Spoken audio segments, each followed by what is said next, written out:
पुढील कार्यक्रम प्रसारित करणारे आहेत जॉयस्मेर मिनिस्ट्रीचे मित्र आणि भागीदार.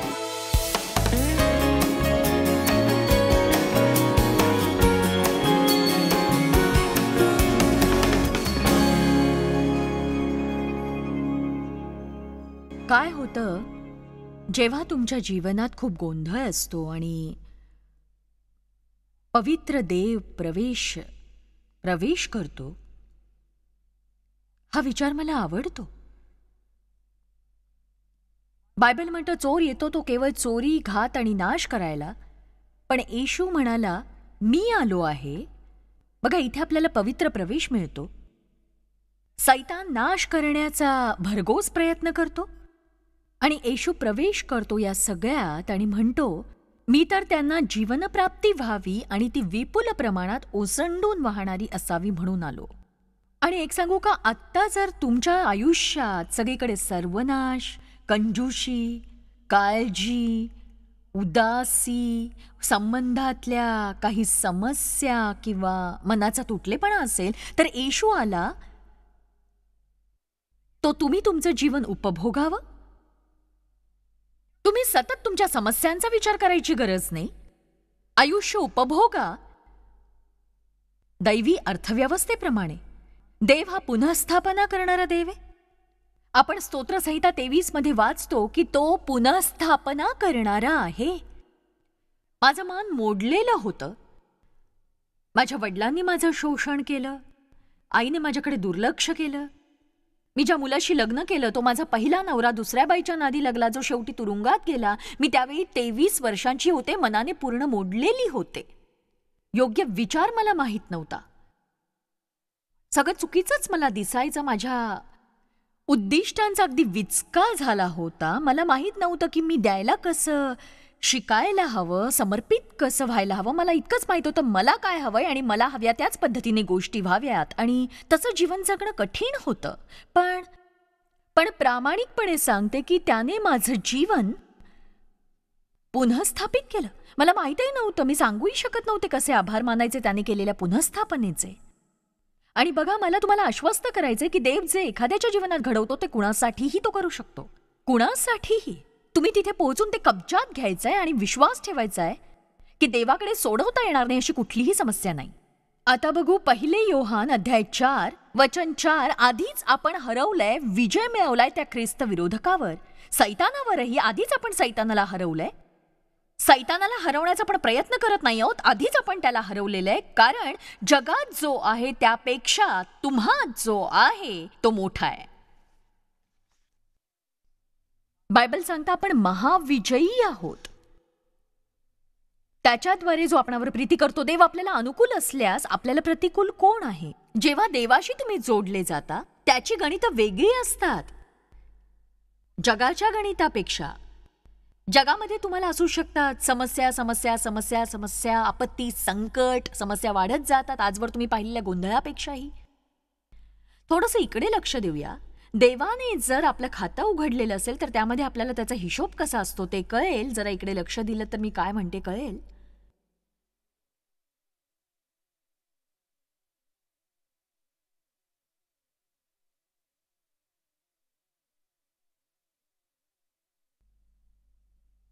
या सगळ्या समस्या आहेत. बेरीज अनपेक्षित, टॅक्स शिल्लक नाही, एकूण बेरीज आपल्या कल्पनेपेक्षा जास्त, देवाची सूट सवलत, क्षमाशीलता, कृपा, दया, आशा, विश्वास, प्रीती आणि शांती.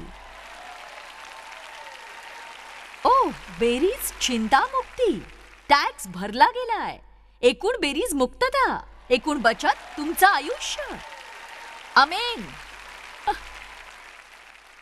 या सगळ्याविषयी मी विचार करत होते. जेव्हा देवाशी तुम्ही जोडले जाता समीकरणं बदलतात. मला बायबलमधला एक लहानसा वाक्प्रचार ठाऊक आहे जो म्हणतो, जेव्हा देव, मला वाटतं हे खरोखर तुम्हाला समजावं, हरकत नाही तर काहीही घडत असलं तरी जेव्हा देव हस्तक्षेप करतो, जेव्हा पवित्र देव, जेव्हा तुम्ही त्याच्या हस्तक्षेपाला सहज शरण जाता, सगळं काही बदलून जातं. प्रेषित अध्याय 7 वचन 9 काही वचनं आपण पडद्यावर दाखवणार आहोत. प्रेषितांची कृत्य अध्याय 7 वचन 9. नंतर कुलपतींनी हेव्यामुळे, मत्सरामुळे आणि रागाने याकोबाचा मुलगा योसेफाला मिसर देशात विकून टाकले. पण देव मिसर देशात, बघा, पण देव हा परिवारातला सगळ्यात धाकटा मुलगा होता. इतर सगळे भाऊ त्याचा द्वेष करायचे, कारण तो वडिलांचा लाडका होता म्हणून. मला नाही वाटत की याचा अर्थ ते त्याच्यावर इतरांपेक्षा जास्त प्रेम करायचे असं, पण तो लहान होता आणि कदाचित इतरांपेक्षा थोडं जास्त कौतुक झालं असेल. एक सांगू, म्हणजे जे इतरांना मिळालं नाही असं थोडंसं कौतुक.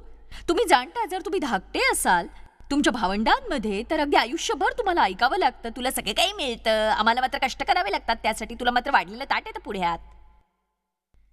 आमेन. माझा धाकटा मुलगा एके दिवशी कंटाळून मला म्हणाला, मी सगळ्यात शेवटी जन्माला आलो, हे मी नाही ना ठरवलं, मी काहीच करू शकत नव्हतो. योसेफाचं असंच होतं. तो धाकटा होता आणि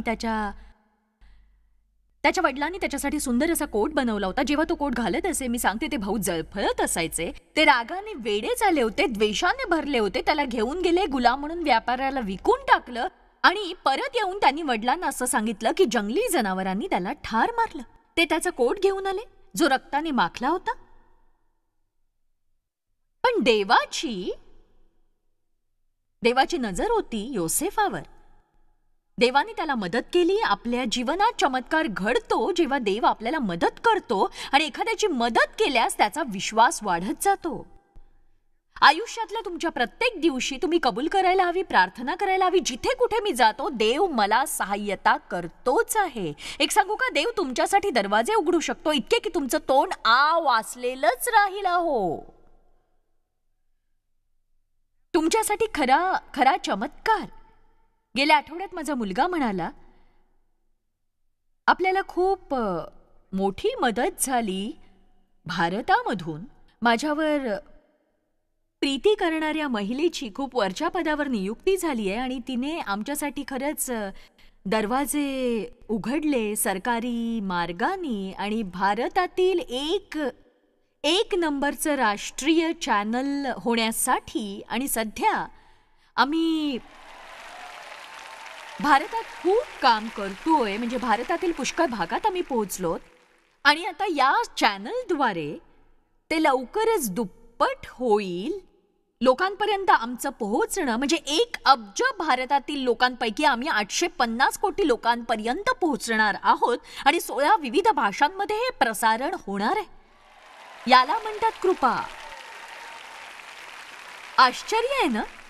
फेंटन मसुरी मधली एक स्त्री, जिला समजूतदारपणा ठाऊकच नव्हता 30 वर्षांपूर्वी, जी आज भारतासह संपूर्ण जगात संदेश देतीये. जर देव तिच्यासोबत नसता तर? जेव्हा देव कृपा पुरवतो तेव्हा सैतानाला मार्गातून दूर व्हावंच लागतं. आमेन. पण देव, योसेफाने खड्ड्यातून सुरुवात केली आणि महालापर्यंत पोहोचला. त्याच्याकडे अधिकार होता इजिप्तमध्ये इतर कोणाही पेक्षा. फारो शिवाय. मला एक गोष्ट समजली, मला वाटतं तुम्हालाही कळावी, कारण आपल्या सगळ्यांसाठी महत्वाचं आहे. आणि बघा, मला असं जाणवतं योसेफाने जे योग्य होतं तेच केलं असावं. त्याच्या आयुष्यात काहीही जरी घडत होतं तरी त्याने आपलं वागणं चोख ठेवलं होतं. चला, तुम्ही माझं ऐकलं नाहीत का? मी म्हटलं एक गोष्ट त्याने केली, म्हणजे त्याने आपलं वागणं चोख ठेवलं होतं. त्याच्या आयुष्यात काहीही घडत असलं तरीही एक गोष्ट त्याने केली, ती भले आपल्या जीवनात काहीही घडत असो, त्याने आपलं वर्तन चोख ठेवलं होतं. त्याने अजून काय केलं सांगू तुम्हाला? जिथे कुठे तो गेला लोकांशी चांगलं वागला. 13 वर्ष तो तुरुंगात होता त्याने न केलेल्या गुन्ह्यासाठी. आणि त्याने आचार्याला मदत केली, वेटरला मदत केली आणि लगेचच ते त्याला विसरूनही गेले. बघा, जर तुम्ही संकटात असाल तर उत्तम काय करा, तर तुमचं वागणं चांगलं ठेवा आणि ज्यांच्याशी जितकं चांगलं वागता येईल तितकं वागा. या 2 गोष्टी जर तुम्ही केल्या तर सैतान तुम्हाला बंधनात ठेवू शकत नाही. तुम्ही ऐकताय ना? मला पुन्हा एकदा ते सांगायला लावू नका. मी म्हटलं, जर तुमच्या जीवनात गोंधळ असेल, एकच गोष्ट करा, तुमचं वागणं चांगलं ठेवा आणि जितकं चांगलं वागता येईल तेवढं वागा. असं जर केलं तर सैतान तुम्हाला बंधनात ठेवू शकणार नाही, नक्कीच नाही. तो हे करूच शकत नाही.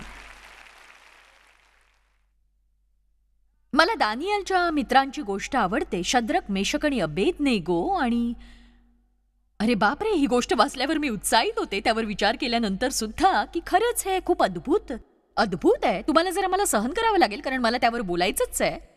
बघा, तुम्ही खूप काही चांगलं सांगू शकता दानिएल आणि त्याच्या चांगल्या मित्रांबाबतीत.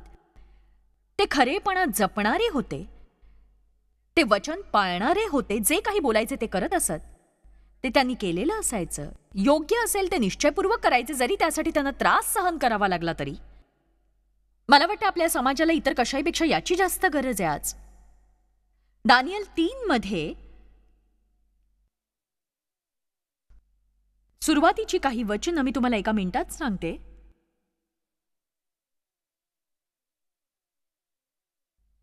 खरं तर वचन 10 पासून सुरुवात होते, आपल्याला ते पाहायचं नाहीये. दानिएल अध्याय 3. आपण सुरुवात करूया वचन 22 पासून. पण बघा काय घडलं होतं, की राजाने फरमान काढलं होतं की सगळ्यांनी नमन करावं असं त्याच्या पुतळ्यापुढे.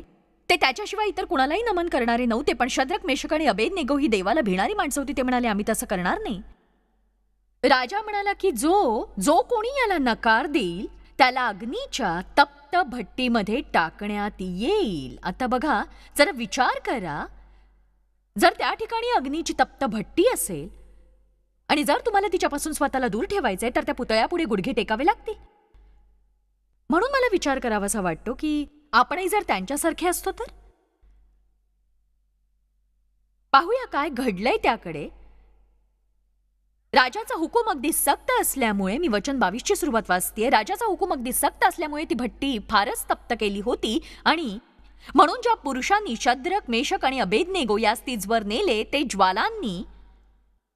ज्वालांनी भाजून गेले. शद्रक, मेशक आणि अबेदनेगो हे तिघे पुरुष मुसक्या बांधलेल्या असे त्या धगधगीत अग्नीच्या भट्टीत पडले. नंतर नबुकदनेस्सर राजा चकित होऊन पटकन उठला. तो आपल्या मंत्र्यांना म्हणाला की आपण अग्नीत 3 जणांना बांधून टाकिले ना, अगदी घट्ट दोरांनी. तो म्हणाला, आता बघा, 4 इसम अग्नीत मोकळे फिरताना दिसतायत आणि त्याला काही एक इजा पोहोचलेली दिसत नाहीत. 4 माणसं मोकळी फिरताना दिसतायत. 4थ्याचं स्वरूप तर एखाद्या देवपुत्रासारखं आहे. पण देव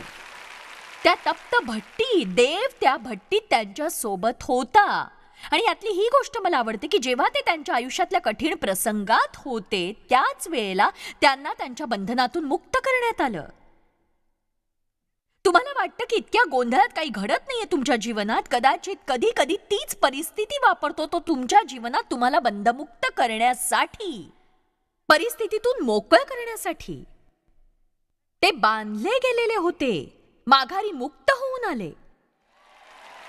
आणि चांगली बातमी अशी की जर तुम्ही अजून पुढे वाचलं तर ते म्हणतं की जेव्हा ते बाहेर आले, ते जळाले नव्हते आणि त्यांना धुराचा किंचितसाही वास येत नव्हता. एक सांगू का, मला असभ्य वागायला आवडत नाही. मला वाटतं त्यात काही तथ्य नसतं, मी नुसतंच म्हणते. म्हणजे मला मागच्या वर्षी समजलं की ज्यावेळी मी साक्ष तयार करत होते, ज्यात शोषणापेक्षा अधिक काही होतं, माझ्यावर वडिलांनी बलात्कार केला होता. शोषण हा जरा चांगला आणि मृदू असा स्वीकारला गेलेला शब्द आहे. माझं शोषण झालं, तुमचं शोषण झालं, आमचं शोषण झालं. पण मी ते गेले होते त्यातून, कारण मला ठाऊक आहे किती सातत्य होतं आणि किती वेळा ते घडलं होतं. साधारण 5 वर्षांच्या काळामध्ये माझे स्वतःचे वडील 200 पेक्षा अधिक वेळा बलात्कार केला त्यांनी. आणि हे अधिक धक्कादायक होतं विचार करण्यासाठी की ज्याच्यामध्ये काही माणुसकी असावी, काही मन असावं किंवा त्याच्यात काही जीव उरला असेल, तरीही मी त्यातून बाहेर आले आणि धुराचा किंचितसाही वास आला नाही. चला आता लक्षात घ्या तुम्ही, हे धुराचा किंचितसाही वास आला नाही. माझ्याकडे बघून तुम्ही सांगू शकणार नाही, माझ्याशी बोलून तुम्हाला कळणारही नाही. मी तुम्हाला सांगितलं नसतं तर तुम्हाला कळलंच नसतं. तुम्हाला वाटेल मी खूप शिकलेली आहे, विशेष अधिकार प्राप्त व्यक्ती, जी जीवनात त्या टप्प्यापर्यंत पोहोचलेली आहे मित्रांनो, हे सत्यापासून खूप दूर आहे. मला कॉलेजमध्ये जाऊन शिकायचं होतं, पण मला वडिलांपासून वेगळं होऊन काम करावं लागलं. मला घर सोडून स्वतःची काळजी घ्यावी लागली, त्यांच्यावर अवलंबून न राहता. माझे शिक्षक मला म्हणाले, पत्रकारितेचा अभ्यासक्रम पूर्ण कर शिष्यवृत्ती घेऊन, कारण लिहिण्याची माझ्यातली देणगी त्यांनी ओळखली होती. पण मी नाही जाऊ शकले. माझ्याकडे कुठलीही डिग्री नाही, पत्रकारितेचीही नाही, किंवा पुस्तक कसं लिहायचं याचं शिक्षणही मी घेतलं नाही. तरीही मी माझं 90वे पुस्तक लिहून संपवलंय. मी स्वतःचा तोरा मिरवत नाहीये, मी तर देवाचा मोठेपणा सांगतेय.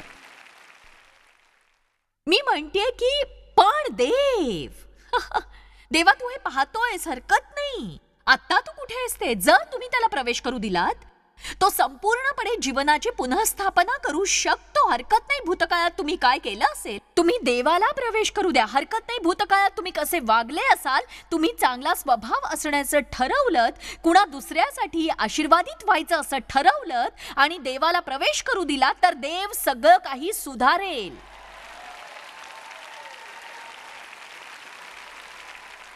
हे सभागृह खूप गोष्टींनी भरलेलं आहे. कदाचित अशा गोष्टी ज्या सूरस अशा कथा वाटतात. कठीण काळातून जाणारी मी एकटीच होते असा विचार करून मी स्वतःला फसवणार नाहीये. पुष्कळ जण गेले असतील. तुमच्यापैकी पुष्कळ जण अविश्वसनीय अशा कठीण आणि भयानक परिस्थितीतून गेले असतील. तरीही देवाला तुमचा अभिमान आहे, कारण आज तुम्ही त्याच्या आराधनेसाठी आला आहात. त्याच्या संबंधी अधिक काही शिकण्यासाठी आला आहात. जेव्हा जगात दुःखी असे खूप लोक आहेत जे दारूबाजी आणि ड्रग्ज घेत आहेत आणि जितक्या म्हणून चुकीच्या गोष्टी करतायत त्या करतातच आहेत, आणि हे काही समस्येचं समाधान नसतं. इथे तुम्ही आहात जिथे तुम्ही उत्तर मिळवू शकता. पण देव, मला रोमकरांस पत्र आवडतं जे म्हणतं, आपण पापी असताना देवाने आपला एकुलता एक पुत्र दिला आपल्यासाठी, मरण सहन करण्यासाठी. पण देवाने आपल्या जीवनातलं पापाचं, कंजूषपणाचं निंदनीय चक्र खंडित केलं. उजेड अंधारास प्रकाशतो. तसंच मरणप्राय परिस्थितीत जीवनाचा अनुभव येतो. जेव्हा देव दाखवतो तेव्हा इतर गोष्टी प्रभावहीन असतात. पवित्र देवाने हस्तक्षेप केल्यावर काय घडतं? काही लोकांसाठी थोडंसं प्रोत्साहन, ज्यांनी अविश्वासणाऱ्यांशी लग्न केलेलं असेल, किंवा एका क्षणासाठी पौलाला आठवूया जो आक्रमकपणे ख्रिस्ती लोकांचा वध करायचा, त्यांना छळायचा. तो स्तेफनाच्या दगडमारीच्या वेळी तिथे होता. तो खूप धार्मिक मनुष्य होता. त्याची गर्विष्ठपणाची समस्या होती. केलेल्या कृत्यांची त्याला खूप घमेंड होती. त्याला त्याच्या सामाजिक गटामध्ये भरपूर मान आणि सन्मान होता. त्याची धार्मिकता आणि त्याची घौड दौड, किंवा त्याचा सुरू असलेला प्रवास जो एका शहरातून दुसऱ्या शहरात जात असे, आणि अचानक देवाने त्याला दाखवलं, त्याची घोडदौड रोखली, त्याला आंधळ केलं, त्याच्याशी बोलला.